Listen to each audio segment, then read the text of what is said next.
Ladies and gentlemen, this evening we are privileged to have one of the world's true wine experts, Edmund Osterland. In the wine trade, the highest distinction is awarded to those who have attained the title Master Sommelier. Currently, there are only 71 masters in the United States, and Edmund Osterland was the very first of them. A true pioneer. Ladies and gentlemen, please welcome Edmund Osterland.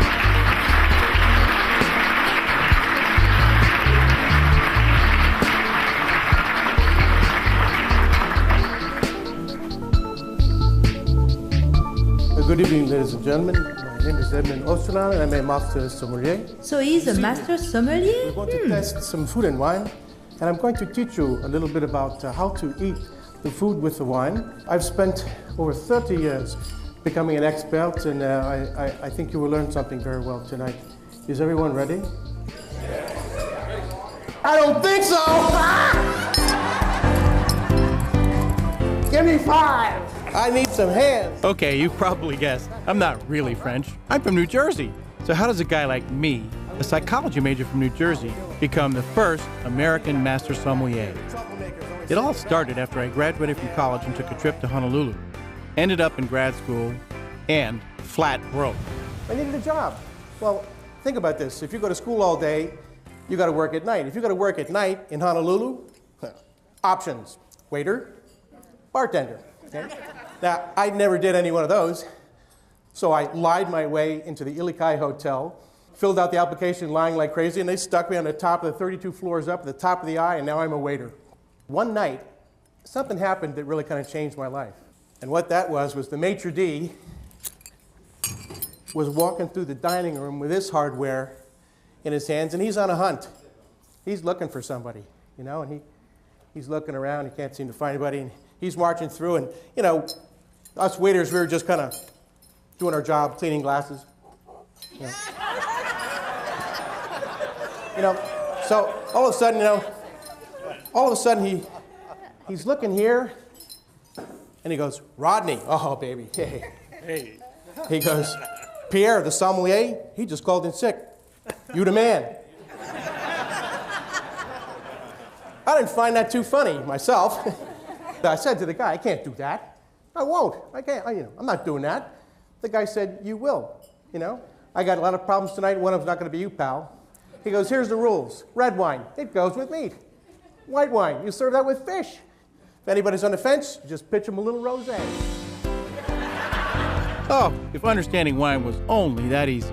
Back to Honolulu. I made tons of money there as a sommelier. So I thought, why not go to wine school in France? So that's what I did. After wine school in France, I went to England and took the Master Sommelier exam. I was the first American to pass it. And voila! That meant now I was the first American Master Sommelier. And with this honor comes the awesome responsibility to share with you what I've learned about entertaining with wine. Let's start with a typical home party. The average guy walks in, he grabs one of those macadamia nuts, and he pops it in his mouth, gets that guy going. That's pretty good. I think I have another one. In fact, that's so good. Maybe I'll just carry the dish. That way I can load my mouth every 5 seconds with these little nuggets of salt and fat. So, rule number 1, serve the best first. Stop serving that simple stuff. What you want to do is you want to put the best thing they're going to have all night long in front of them right away, and you can't miss. Everyone always asks me, Eddie, at a wine tasting, what's the best way to cleanse the palate? I'm going to taste the first wine. Then, we have crackers and bread. I'm going to cleanse the palate. So now, I'm cleansing the palate so I can taste the second wine.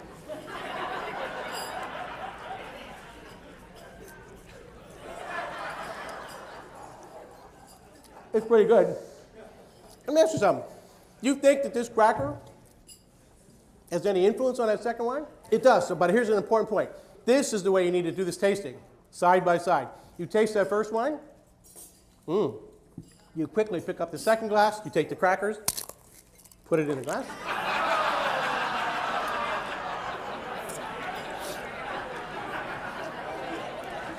You see what just happened here? It tastes just the same, and you just saved a whole step. Eddie, what about wine and cheese? Let's get a nice reel of brie. Let's buy that and buy it about 3 days before you're going to serve it, so it starts to get nice and gooey and runny, you know? And then when people come over, you slather up a little bread with that brie and let that go across your tongue.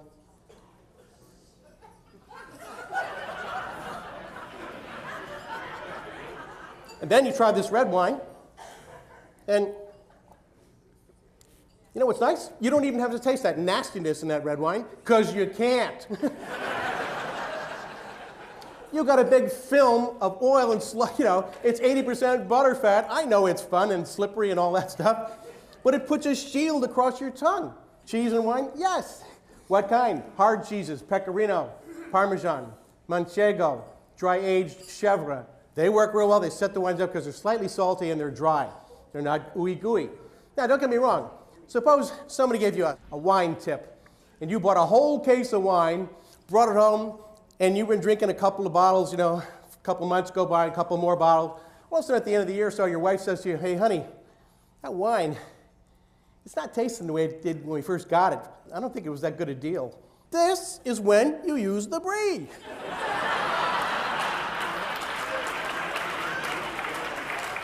You can stretch that wine for another year.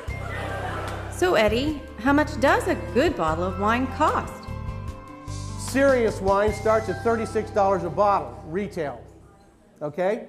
Ooh, get a little quiet here, yeah. That's not to say that I don't drink $15 bottles of wine, but I just want to say something. The idea is you got somebody coming over and you want to impress them. Here's how you do it.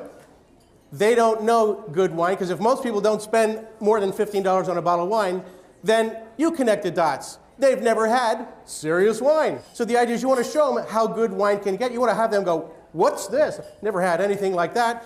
And the way you do is you put two wines in front of the people simultaneously so that they can taste one against the other. So you say to your guests, oh, try these two wines. They're both Chardonnays. Well, they take them up, they drink them, side. Oh, they're very nice, they're different. Then you say something like this. Well, one's from France and one's from California. The one that's tart is French, the one that's sweet is Californian. They go back and they try them, and they go, oh, this one must be French. And I go, yeah. And they go, really? You know? And your guests learn about wine in your home from you.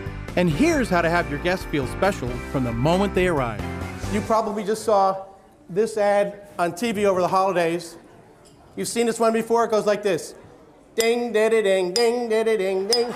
And they run it from December 16th to January 2nd. On January 2nd, they rip it back off, slap that baby on a hard drive, and go, that's for next year, because it's no good, you know, during the year. By living in France with a family for 4 years, I noticed that every time this family had people over, they started with champagne. Imagine, it's 7 o'clock at night, the doorbell rings, bing, bong, you know, and you're standing there, as you open the door, you've got a tray with some nice champagne flutes, and all you're looking for is for them to look at you and kind of go, ah, it's just us. And you're serving champagne. Champagne, just as your guests arrive. What a great way to make them feel special. Well, it's time to go. But first, I'd like to tell you the funniest thing I've ever experienced as a Master Sommelier. One day, I'm down in the wine cellar one evening, and a waiter comes running up to the top of the wine cellar. He goes, Eddie, viens ici, tout de suite, get up here. So I charge up the spiral staircase. I said, what's up? He goes, go out to table 25. The guy wants to see you right away. I go out to table 25, and here's some guy there with two babes, you know, one on each arm. He's got the wine list, and he goes, is this all you have? I said, what was monsieur looking for? He said, well, something better than this. You know, I said, well, down in the cave, you know, in this wine cellar, I mean, we got 2 bottles of 1947 Chateau du Cru Beaucaillou. The guy says, very well, bring them both. You know, I'm on commission, and these things are $400 a bottle. So I come out, and I got, you know, the 2 bottles, you know, for him, and I very carefully decant them, you know, with the candles. You've seen that act, you know. So then I go to pour the guy his wine, and he puts his hand over the glass, which is the international symbol to say, don't go there, don't want that. And then he's looking at me and goes, you are the sommelier, aren't you? I said, but of course. He says, then aren't you going to, you know, do your job? I said, ah, bien sûr, of course. I figured I better check his wine out, so I poured myself a little $40 hit.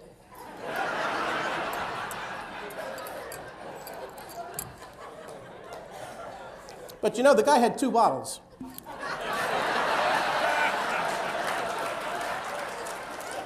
I didn't want to cheat him. So I took a little $50 hit out of this one.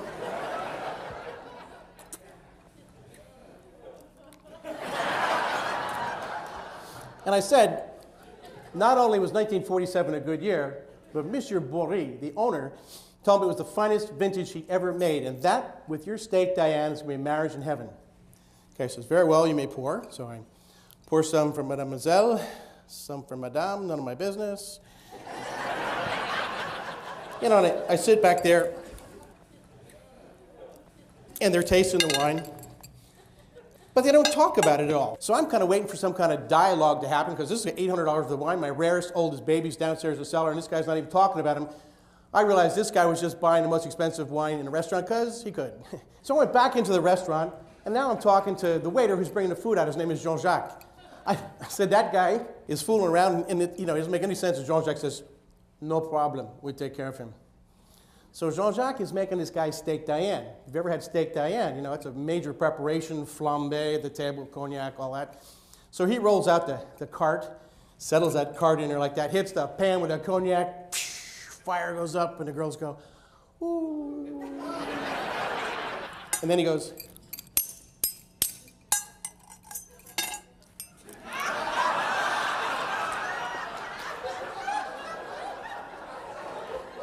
guy says, what are you doing? And Jean-Jacques, I'll never forget the way he delivered it, goes, well, I'm tasting your steak. Taste your steak, smell the cork. If you leave this room and you ever smell a cork again, you didn't listen. It smells like a cork with wine on the end of it. And that's really what enjoying wine is all about. Enjoying it without any pretension. This Master Sommelier Eddie, he may not be French, but I like him anyway. And of course, his humor is just way over the top. He's a fun guy to spend an evening with. Eddie was a lot of fun. I thought it was going to be kind of boring. He engaged the audience. I was so impressed by that. Looking around my table, everybody was just enthralled. Nobody was eating their food. Nobody was even drinking. They were just soaking up everything that Eddie had to say. Eddie was outrageous. His humor rippled through the audience. It was so amazing. He just totally surprised us. He's so down to earth, and yet he wants to make sure that we leave the room with some knowledge that we haven't had before. The champagne comes out first because Eddie says, give him the best first. I've learned so much tonight about wine and good wine. You could tell that he had the knowledge when he was talking to you, you know, and it was really there. I enjoyed every minute of it. Most sommeliers you listen to, even at, you know, go to good restaurants, they're all sort of highfalutin. Eddie's not like that. He explained it in English that we could understand and use. If you want to have a good combination of humor and useful information about wine, go and see Eddie. You will not regret it. I can tell you that Trader Joe's are going to lose a lot of business for $2 chuck.